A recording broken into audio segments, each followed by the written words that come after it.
All right. All right. Welcome. This is the South Carolina Community Loan Fund's Investing in Communities Summit Series. The Summit Series is a monthly panel discussion focusing on the mission areas of South Carolina Community Loan Fund.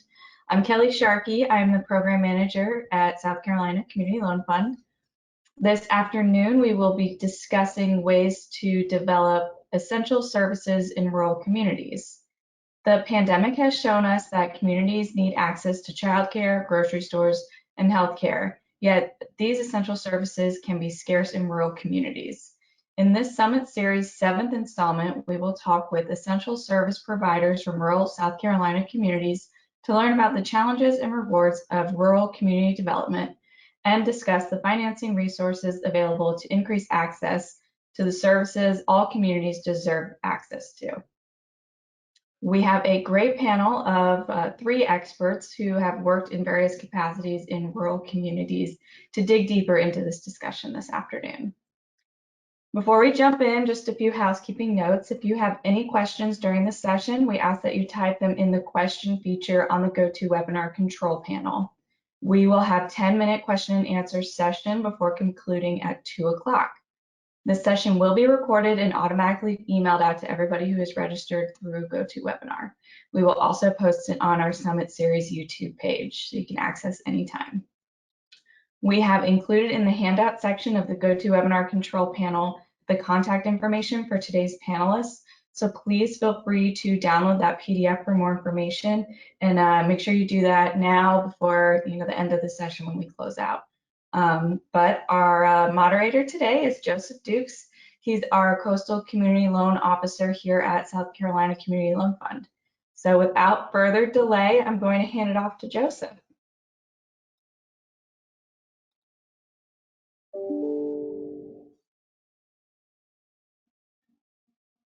Thank you, Kelly.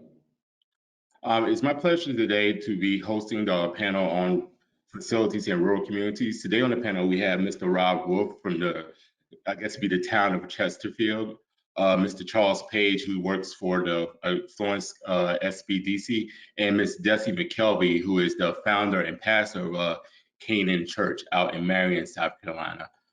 We chose these panelists because they're all focused in, well, outside Mr. Page, who has a myriad of types of clients, but they're based out of rural communities and can speak to the issues that are currently we're all trying to work through in these rural areas. So I want to give everyone a chance to introduce themselves. We'll start with Rob, so you can talk about a little bit what he does and some of the issues he's faced there in Chesterfield. My name is Rob Wolf. I'm wear many different hats in the town of rural South Carolina. I'm our planning director. I'm also our Main Street director, which focuses on downtown development and small business development here in town, providing technical assistance. I also handle all of our tourism and a few other odds and ends around town. Want to thank the South Carolina Community Loan Foundation for inviting me to speak today, and hopefully I can provide some insight on the challenges in getting small businesses that are trying to develop in rural areas access to funds and the challenges they face trying to get opened up. So happy to be here. Thank you. Mr. Page. You're on mute, Mr. Page.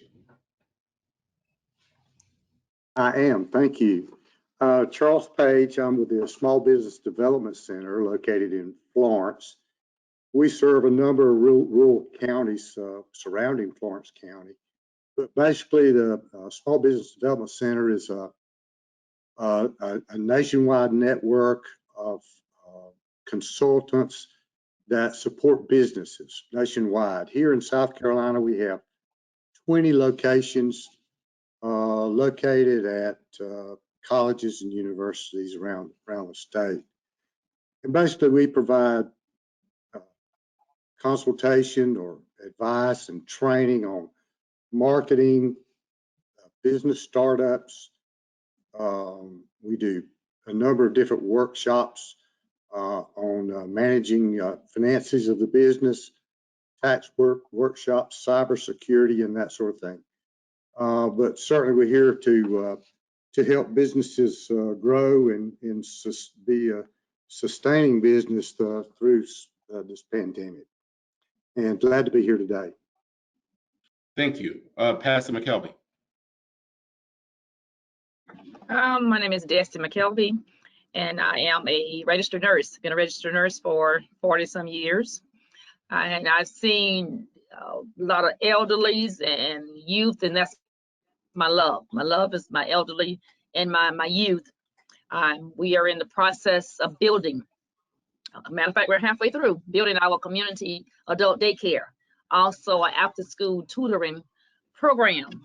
We found out there's a lot of seniors that are left alone, no interaction, and I want to be there. I'm here. I'm so glad that South Carolina Community Loan asked me to speak. Just to let you know, if you have that vision, don't give up. Whatever you do, don't give up, because there's help. And I thank South Carolina Community Loan so much for coming to my rescue. Vision come to pass. So it is my pleasure to be here just to give whoever is trying to do something that meaningful to help our society. There is hope. So Pastor McKelvey, if you don't mind, I would like to lead off with you because you speak to the point of having vision and hope, particularly in a rural area. And we wanted to focus some on essential services.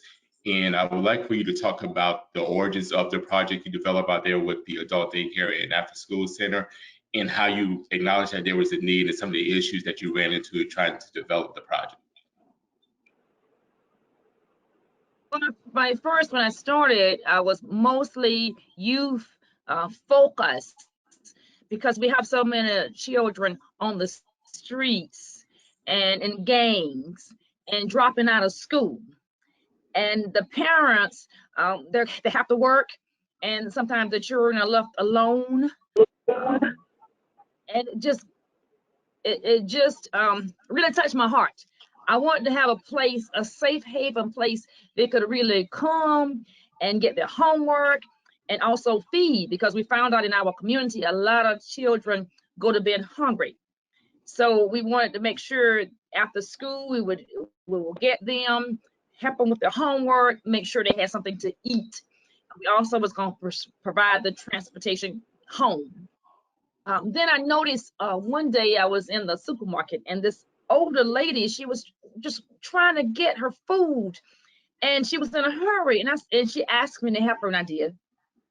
And she said she had to hurry up and do this because someone was waiting for her. And I said, Lord, wouldn't it be nice if I had a place for them that I could also help my senior citizens in the morning time and my after school tutoring in the evening time. And I would have a day for activities, a day to take them places, a day for them to shop, a day to take them to their doctor's appointments. And it was just a dream come true. And I had all this on my plate, but I didn't know how to make it come to fruition. I just didn't know. But, you know, with the help of this program, a 9-year vision finally coming to pass, and to see I'm going to be able to help my senior citizens and also embrace my children, because I really want to see our children get an education. And somebody has got to take time, and the Lord has blessed me so I can at least go full time at my own community center where I'll be able to serve the community as a whole. But it was not easy. It was a struggle, but it finally is here.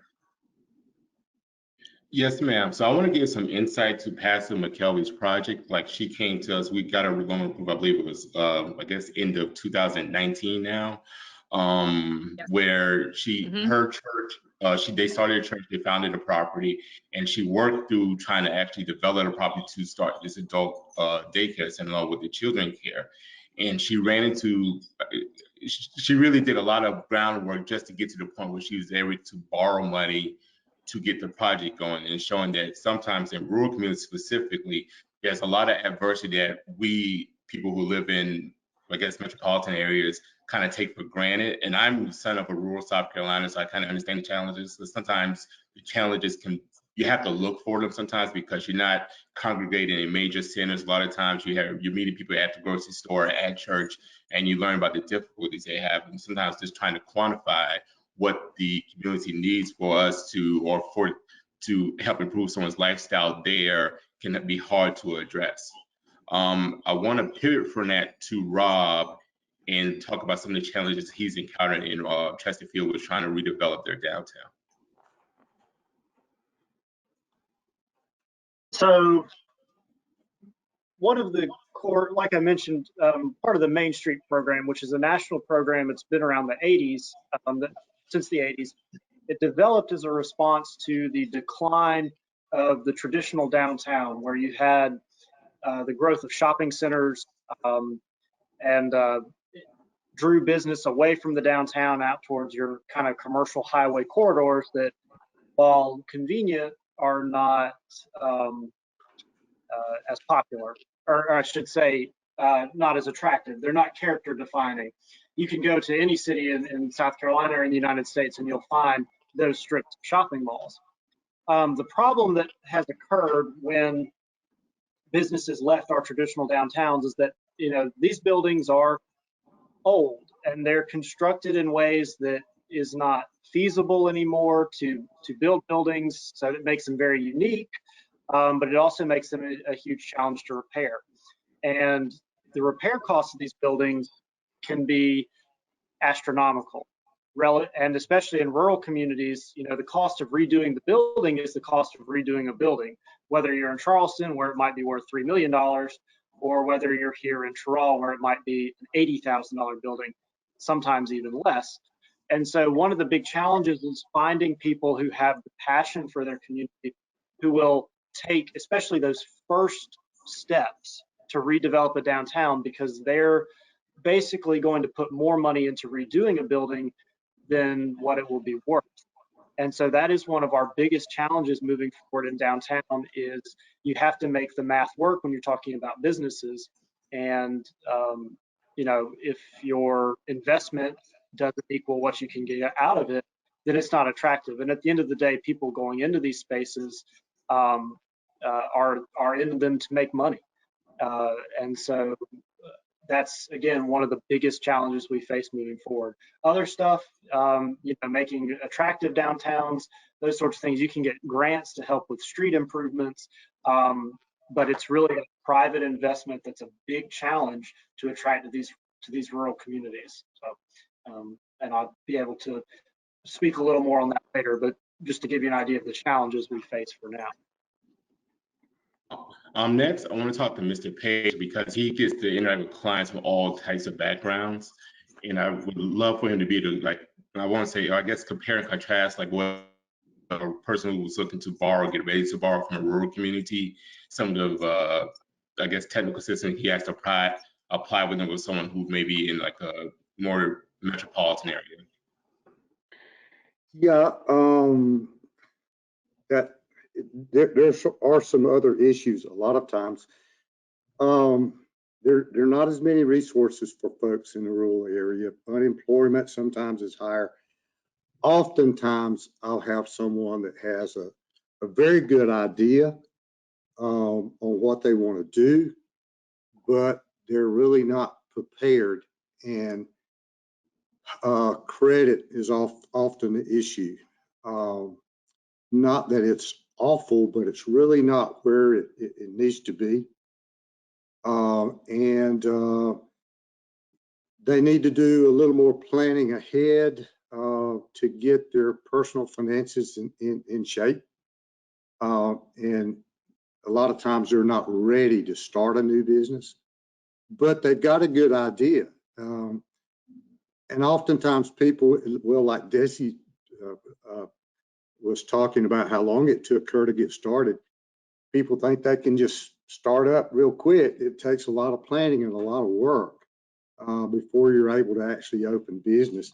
And getting your finances in order is certainly a part of that. But there are a lot of benefits in a rural area. you've got a pretty much a more loyal customer base in a rural area, for sure.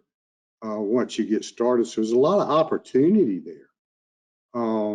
But I find that a lot of people just, when they want to start, they're not ready. Yeah, and we encountered that oftentimes with someone they give us an initial phone call and they want to do a loan, and they might have been working the business for 10, 15 years, but they may not have something like a balance sheet for the business. And I have to, or we have to refer them to someone like Mr. Page or Reverend Watson at the SBDC in order for them to put all of those documents together.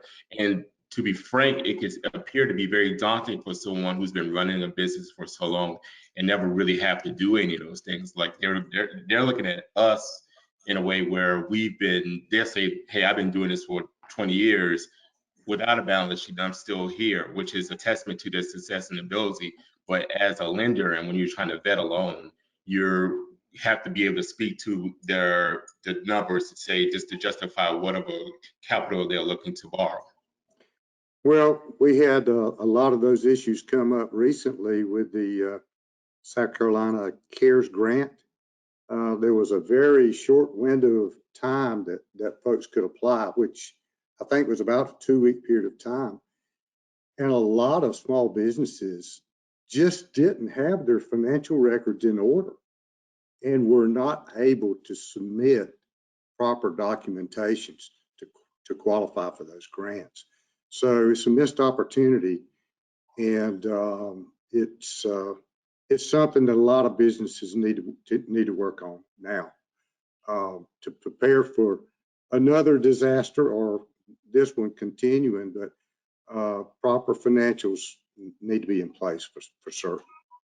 Yes, sir. So we had Pastor Reverend Smith to hop on the call, and I'd like for Reverend Smith to talk a little bit about his Project Dillon Long-Term Recovery Group and some of the challenges he's faced just trying to get the ability to be able to borrow to get the project to be able to expand the project. Reverend Smith?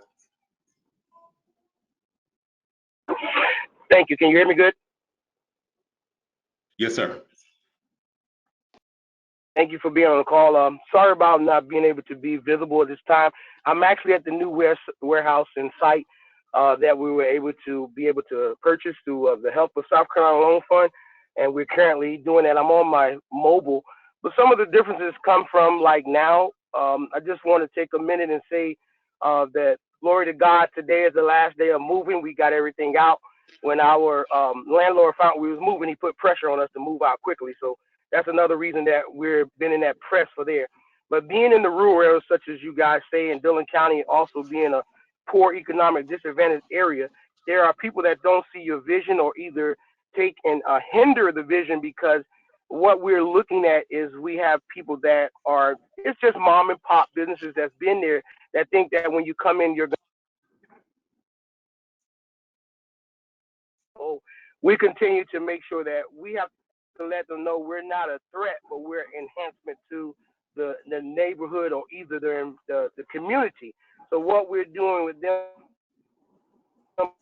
is educating them along with also with the growth that we're doing, that it's better to build, because even here in Dillon County now we have the inland port, and we're going to be access through that. And as Mr. Charles spoke on disaster, we are here for the disaster for not only just Dillon County, but also for the whole state of South Carolina. So with that being happening where we're at, we're able to provide that access and our resources to do so. Thank you, sir. Pastor Smith, how long were you working Dillon? I want to get some insight to the people listening at home. How long were you doing Dillon Long-Term Recovery Group before you made it like a formal organization? And what was that process like for you? It started back in 2015 as a one-man vision that I had from going through the floods. We had experienced the floods here. And one of the things that brought on to me inheriting this and creating this vision was my mom she's just turned 79.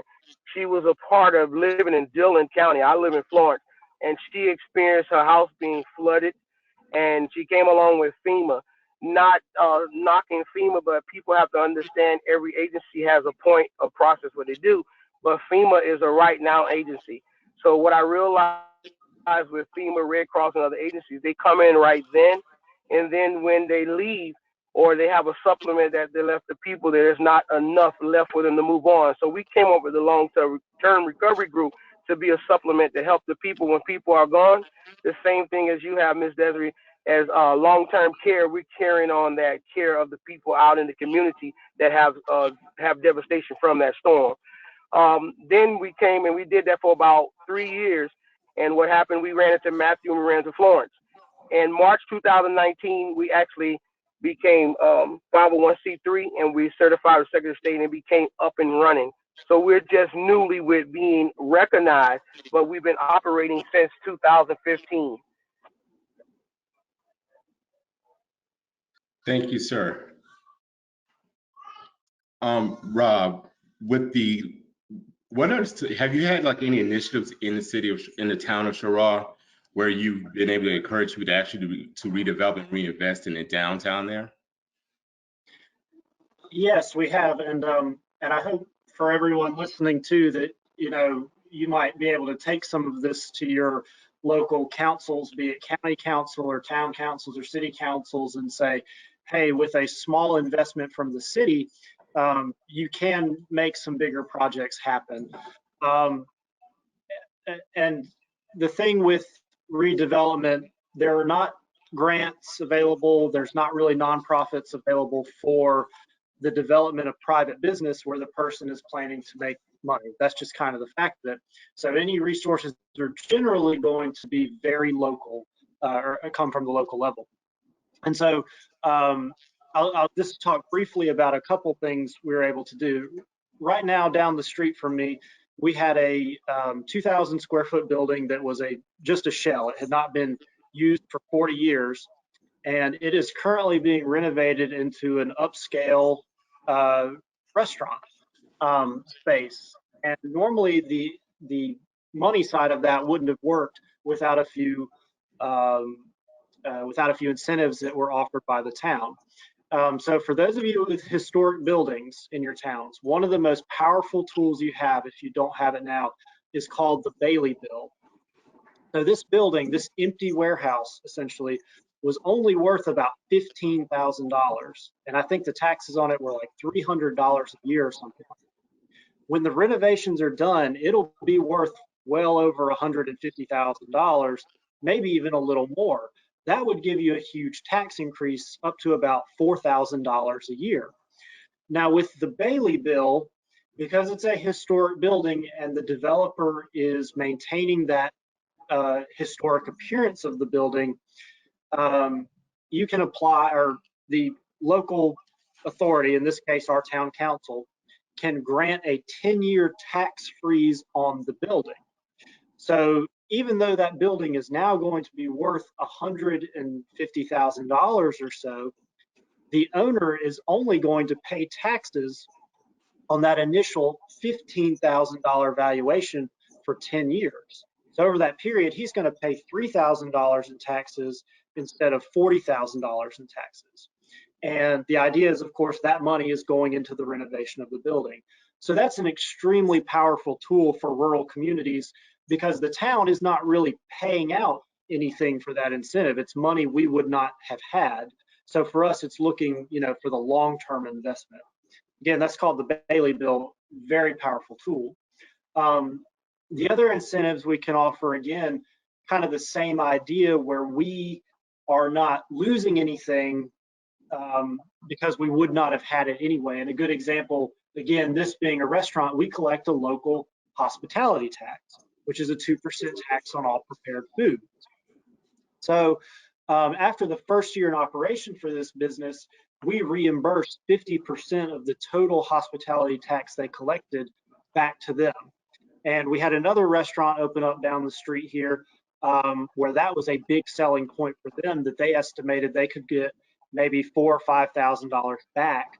And then that kind of allowed them to estimate that they could put that much more into their business to make it grow.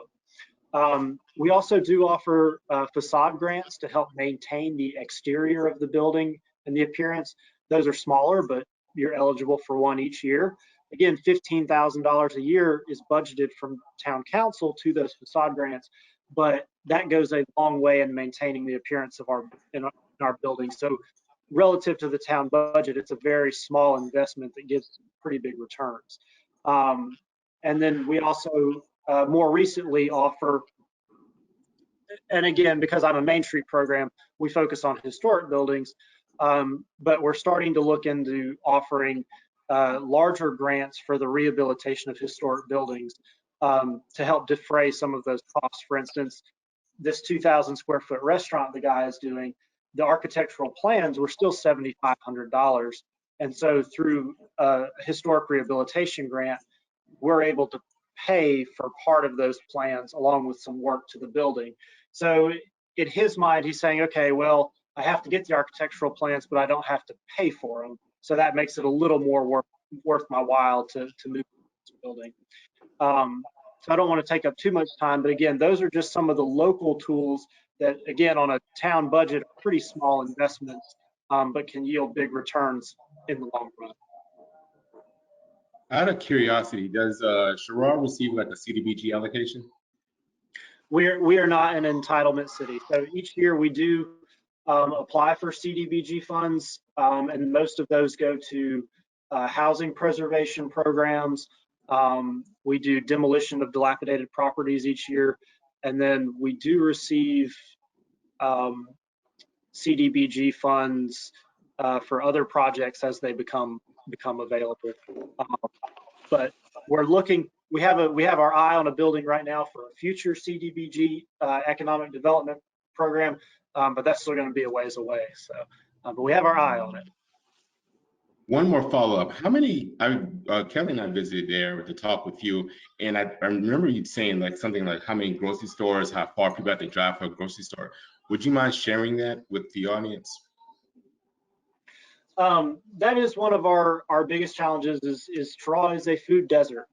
And the nearest, we have a Walmart and we have an IGA, but the nearest actual grocery store to the town of Toronto is going to be a minimum 25-mile drive, and that's going to be up to Rockingham or Hartsville would be your nearest actual grocery store. So we are a food desert, and recruiting a grocery store to our town is going to be a challenge. You know, grocery stores have their real estate departments, and they want to see a traffic count of this. They want to see this much square footage. They want to see this minimum income level, and et cetera, et cetera. And so for us, when we're a shrinking population, we just look less and less attractive for a national retail grocery store. And so that's why town council has made downtown a priority. The idea being that if we can reverse the decline of our downtown, we can start trying to draw some of that population back here. And just we have a very strong industrial base here in town, but the people who have these high paying jobs at these industries, they don't live here. They live in Hartsville or Florence. We have doctors who commute from Charlotte every day, which is about an hour and 45 minutes. So again, we have to focus on building a more vibrant community that will attract these people to live here. Then we can go and try to recruit a grocery store. Yeah, thank you for answering that, because I grew up in an area where it took us about 20 to 25 minutes for us to get to the grocery store. Like I grew up in Lane, South Carolina, and it was a 20 to 25-minute haul just to get to a grocery store. And a lot of people don't have empathy for that. Like now I live in the city, I have like a lot of like, when I went to college, like having a place with a Walmart was like an accomplishment. But now like the grocery store is around the corner. I don't take that for granted because I grew up not being able to, well, my parents grew up not being able to, like going to the grocery store was like a whole day for us. It was like a treat. It's a weekend day for me. I understand.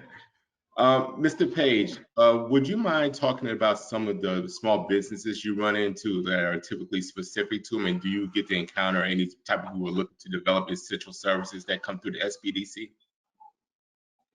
Well, I know Eddie had worked on a grocery store actually in Florence that was did really well. I have not done any essential businesses. I've done a lot of restaurants and hair salons and that sort of thing. But no essential businesses. Thank you, sir. Reverend Smith, I believe you live out in Florence and you commute to Dillon. How has it been trying to get people to, well, let me back and ask this a better way. Like, I know from being from a rural community that there's a lot of like skepticism that comes along with someone who's like an outsider, that you have to kind of be there and be present and be consistent for people to open up their, like, what they call themselves are as a potential, I look at it from a borrower, but as a potential customer, someone to serve. How long did it take you really for Dillon long-term recovery to take off? You were offering services that people don't ordinarily offer. And a little fun fact, a lot of the services you were paying for out of pocket. Well, the trust came a little bit by, I was a former cop here. I retired from being a cop, so they kind of knew me, and that was a little bit of helping with the trust. But of course, with any new company or ideal, I had to, I think about 2 years or a little over 2 years most when they started getting trust. When they started understanding and seeing what, the business was about or what were you trying to do, they realized that it was a help to the people. So everybody wanted to gear in and try to help in a way that they could. But at the same token, some of the ones that tried to come in and help, you have to make sure that they're coming in for the right purpose of the business and not for self-gain. So it became a lot of that, and now it's been coming where more people that are being utilized and connecting. I'm gaining more collaborative and cohesive partners throughout the community and other neighboring counties, because they're understanding the need that we're going through. And it's not just the pandemic. This actually was substantiated before the pandemic. It's just gotten a little more recognizable now, but that need had already existed. How did you go about it? I know the storms kind of precipitated the need, but how did you go about trying to explain to someone else that the need was still there, or was it something that you arrived to with the help of like city officials? Well, I got myself on the docket to go out and speak with the city and the county officials, and also I did a meeting, individual meetings with going to the mayor, county administrator. I had to let them know that the agency, when we speak of it now, a disaster, we let them know was just not the storm. A disaster was an unforeseen time in someone's life. So we not only now just do the storm, we have tightened up, become an agency. We provide to all our first responders. We provide to the hospitals in our area, even McLeod, MUSC, and Marion. We provide all the areas there that we were in need. We do with counsel of the aging, homeless, because we receive goods, not just storm goods. We receive stuff for necessary boosts, furniture, mattresses. We provided to our emergency areas where they go to our EOCs. We provided beds to them. Everything comes in from not just building supplies, but clothing. We have partnerships with major distributions that give us stuff throughout the year. We become one of the wholesalers that when they're recycling out the old stuff from 2020, it's actually old to them, but new to us because it's coming off the shelf. So I often wonder what happened to the new stuff when they did with the cars. We're one of those distributors that we become a distributing partner that we can use it now to distribute back into the community, and also partner with South Carolina Habitat for Humanity, which I serve on the state board of that. When there's new houses that are being opened and built, we provide stuff for them. So the main thing is that we made ourselves essential, not to just be labeled as a storm providing agency, but an agency that provides needs to people that have gone through any long-term disaster or immediate disaster. We provide on-site for the first responders when there's a fire. We have immediate blankets. We provide water just on the scene. We do everything that's necessary, and we work as a team in that area. And now we're trying to build those sub-offices throughout other counties so they can recognize it as well. Thank you, sir. Pastor McKelvey, with the adult daycare center, was there any type of, and I'm kind of privy to the details on this, but was there any type of issue with trying to get people to be, you trying to quantify how many people are interested in it? Because I know based on the market research you did, you all put a lot of emphasis on how many people needed services and the lack and scarcity of the service. Yes, when we started, we have 2 adult daycares in Marion and 1 in Mullins. So we got a lot of. We also do a senior program every Saturday. So we knew we had seniors that did not have a place to go. We still know we had seniors that are in need of help. The adult daycares that is around Marion, they don't offer everything that my daycare will offer. We had a lot of disencouragements. We had a lot of people who refused to help me.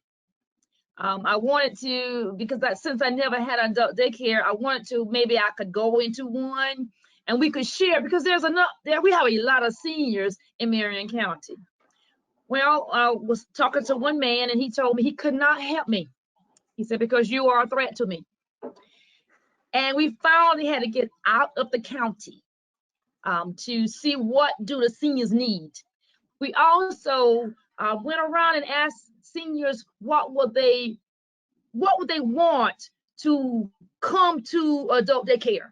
And they gave us a lot of things they wanted to do. They wanted help in their appointments. They wanted to visit places. They wanted to have things to do like a garden. And I have enough land that I can provide this. So it was challenging, and a lot of people just love to socialize with one another with a big enough space to do it. So therefore, I knew how much room I need. So my adult daycare will at least hold 43 seniors. And we have 43 seniors that are waiting for our adult daycare, and they're not going anywhere else. But it was very hard because we had so many obstacles pulling against us.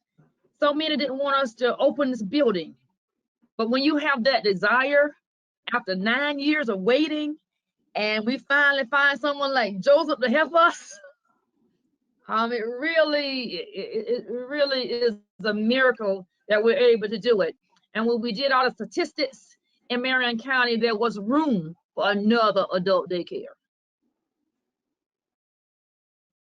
Yeah, Pastor McKelvey, the business plan you submitted was one of the most thorough business plans I've ever seen. I know internally we always talk about Mr. Waters being the most thorough business plan, but hers ranked right up there because she had so many statistics that laid out the why and the need and like how all this affected the surrounding counties. But thank you. One more follow-up to what you were saying. Could you speak to more some of the obstacles you encountered just based on like dealing with people in Marion County and some of the adversity you had to overcome just to get to the point of opening?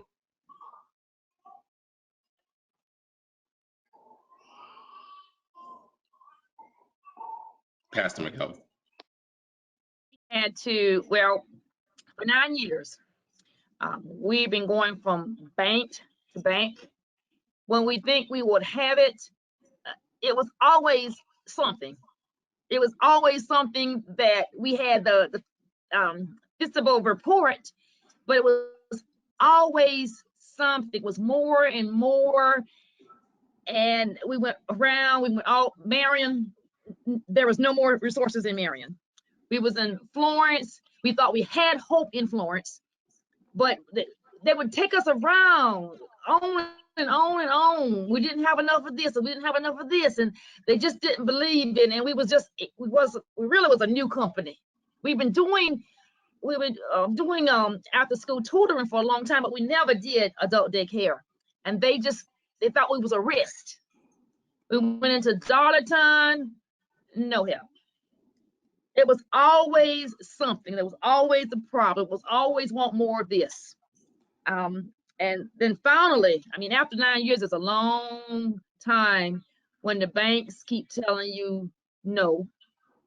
And then you got other adult daycare saying you shouldn't do it. It's too big of a risk. One told me that if they would have thought of this clearly, they would never have gotten into adult daycare. They said that's the worst thing I could do. But when you have that inner drive and you know it's gonna work out, it takes a lot that you gotta push. You gotta push because you're gonna get disappointments. You're gonna get a lot of no's. You just gotta really make it up in your mind and keep on working. And money, you really need to have your resources together, because when you start this, you gotta have some funds your own. But it was very stressful, and lots of times I did want to stop, but then on the inside, it was something that wouldn't let me stop. When I know it was something that the Lord had put inside of me, and I really could help, I really could help as much as I could. Um, you're gonna press on, but you're gonna face a lot of stuff. A lot of people are gonna tell you no, and a lot of people are gonna tell you you can't do it. But if you believe in it and you find someone to tag team with you, on the flip side, we did have a lot of support because my church, Canaan Land Revival Temple, really supported us, really did pledges every month. We did pledges, and the saints, the members, they pledged their own self because they believed in the cause. So this was really a community thing. We even had a lot of donors that would donate. So we really had a lot working for us, even though it was a struggle. But you got to remember, you got to push if it's something you believe in. Thank you for saying that, because it's often underreported what it is, some of the challenges and the perseverance you must have just to get a startup business specifically off the ground. And Mr. Page could speak to that some, but I'm also curious about the people you serve in the SBDC. Like, I became more familiar about the SBDC when I worked for the state, but growing up rural, I didn't know there was a place where someone can go get help with a business plan. And I was curious how do you all go about reaching out to rural communities? Well, we do our best to stay in touch with all the chambers of commerce, with economic development offices, any civic organizations. We try to get in and make a little speech to them at their meeting or whatever, let them know what we do. But it's amazing that we get a lot of people that have never heard of us and never knew that there was a free service for them to help with the business plan and give them some advice on what they need to do to prepare for their project. Rob, when you're talking with like local business leaders in Cheraw, what are some of their common complaints about, like, how could the city best help and support them? Well, a lot of what we offer is technical assistance. Getting those tax incentives, getting those new business incentives, trying to get them in touch with the Small Business Development Center. I have actually Charles's card taped to my little pull-out desk thing right here, so I can pass people on. I think one of the big challenges facing is, well, here the way I look at it, if you know what you're doing, if you come developed, if you've gone to the Small Business Development Center, you have your finances in order to you can make it work in a small town for sure. The challenges are people may have a great idea for a business, but they really have no idea what they're doing. They have no real financing in order or anything like that. And so you can still connect them with the resources to try and see if it's something that will happen. But I know a lot of times people come to me thinking I'm a bank, and I wish I could do that. I really do. But that's not happening, and that'll probably never happen. We don't have the money to loan out. And so the challenge is making sure that people can get with the resources that can actually help them. And now if you're in a small community and work with small businesses, you have to be their researchers essentially. And a prime example is the coronavirus relief when that was first coming out about a year or last March, I guess. to my knowledge, and I don't mean this to, pat myself on the back, but to my knowledge, I was the only person in Chesterfield County that was researching these programs and trying to get that information out to the wider county businesses, because I ended up speaking with folks in Chesterfield and Pageland and Jefferson, even as far away as Anderson and Myrtle Beach, because I would research these programs, write up summaries, and try to figure out who would be eligible. And a lot of people, I said, I can't help you anymore. You need to go see Charles Page at the Small Business Development Center. So it's really about keeping your thumb on top of what's available, what resources are available for these businesses. That's why when I first got here, I reached out to you, Joseph, to say, okay, is this an avenue that we can explore for future opportunities? So again, if you're a small business champion in your community, it's usually going to be you who is responsible more or less to these business owners for getting that information to them as much as reasonable. No, that's a great point. I appreciate the reach out because it's really insightful to go to somewhere else and look like, hey, King Street is not the only place in South Carolina like this. Like, this happens to a lot of former booming small towns that had great downtowns when my parents were young, but now are falling on hard times because a lot of people, they don't live there, they just move out. I want to go back to Reverend Smith and ask some that you mentioned coronavirus. How has COVID impacted your ability to supply the services that you typically render?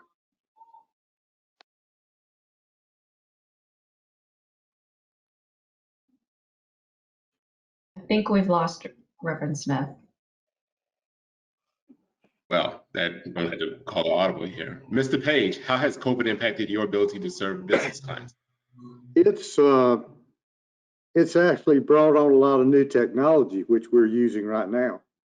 At one time, if we were going to do any training, we did it in person with groups of 10 to 40 people, depending.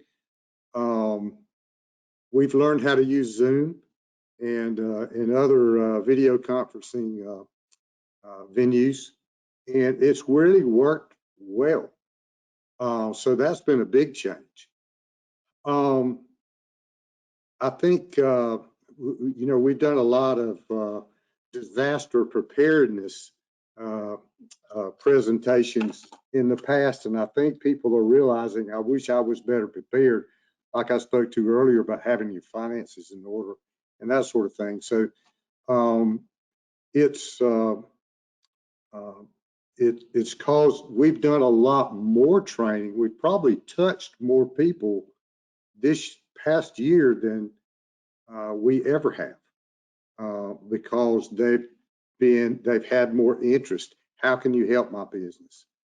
And that sort of thing. And certainly with all the disaster loans, there was a time that we were overwhelmed with assisting people with PPP and EIDL loans, and other grants and whatnot too. But it's changed it a lot.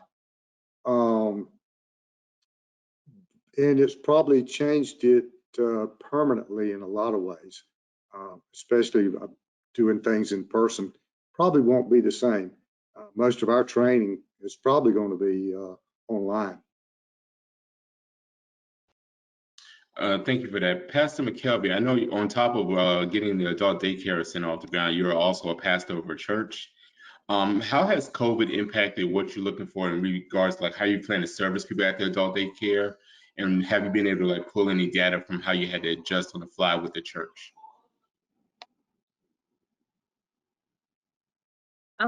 Well, the first thing that happened with the pandemic, it put us back 6 months.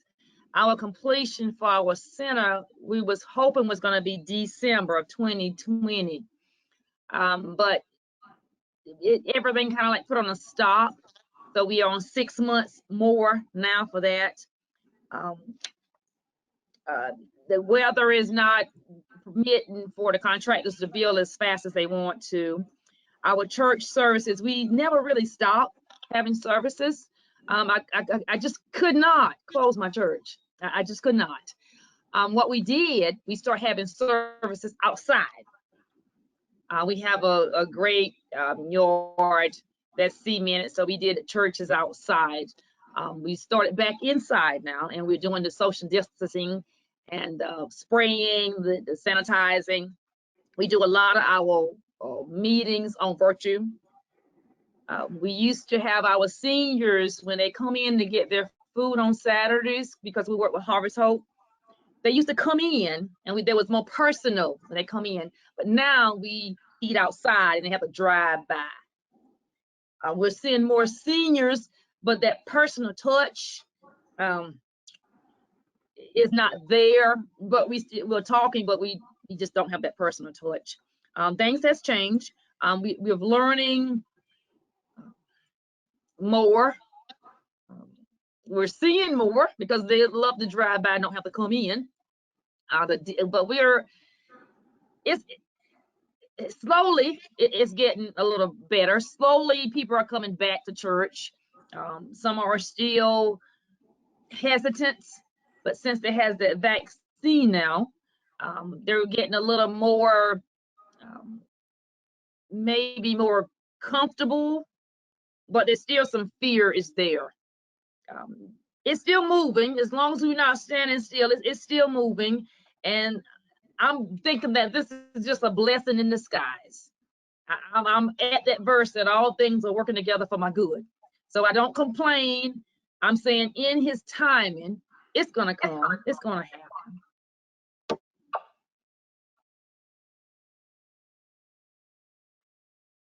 So we're nearing the end of time, and I want to leave a couple minutes just in case anyone does have any questions, but I want to ask one more question if y'all don't mind. What's one piece of advice you would like to give to someone working in a rural community on how to develop their business? I can start with Rob.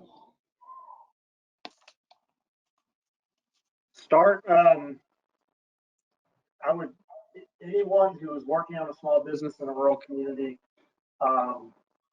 start by doing your research. Contact the local government and see what they have available, even whether it's incentives like we do, or even just information. We have a number of market studies that are available. So, you could see if your business would even be a good fit for this community. Because you don't want to, and I've seen this happen already, invest a lot of time and what is usually limited funding into something and then find out that it's not gonna work. As Charles and Ms. Desi mentioned earlier, this isn't something you just slide into. This is something you really have to work at. So do your research. Mr. Page. Yeah, for sure. Have your personal finances in order. And if they're not, we can help with that too. And that takes a little time, but make sure your credit scores are good. Put some savings away. It's going to cost you some money to do this. You can't borrow every dime of what you're going to be using in that new business. If it's rural, again, you've got a more loyal customer base. You probably got lower startup costs, lower operating costs. Your growth is going to be slower than if you would be if you were located elsewhere, oftentimes. But it'll be a whole lot more loyal customer base and more steady. But have your own finances in order, and like Rob said, do your research ahead of time, plan well, be prepared for what's coming, because it's not a real short, easy process. If it was, everybody would be doing it. And so just be prepared for the long haul. Make sure it's your passion. If you're not excited about it, it's not going to do well. So make sure you're passionate about what you're going to do and make that commitment, and it'll happen. And sometimes you might try 2 or 3 times before you're successful.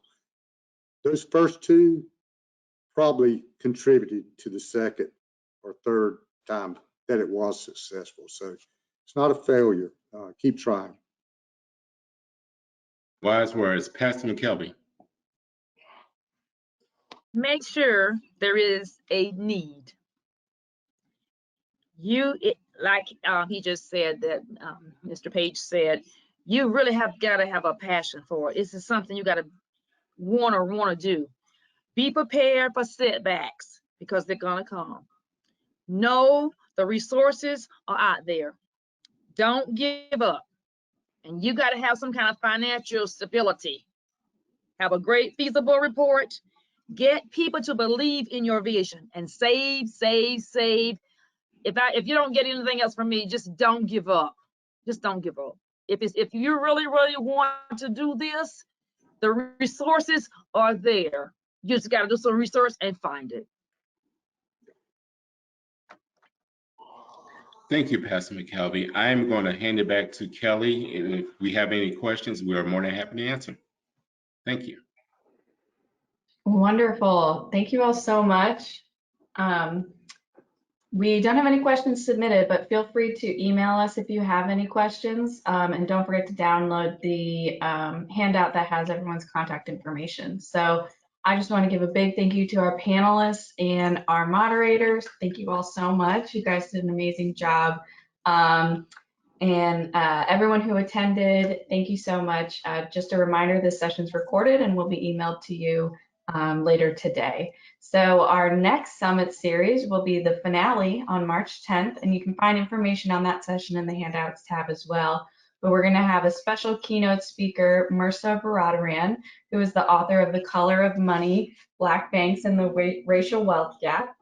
She has been featured on a lot of news stories recently with the much needed growing discussion of wealth disparities in the United States.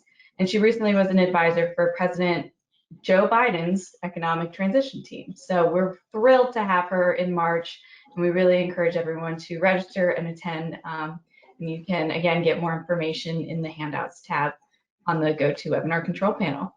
So without further delay, we are concluding for this afternoon. Thank you all so much. We look forward to hopefully seeing you next month. So thanks again. Take care. Thanks.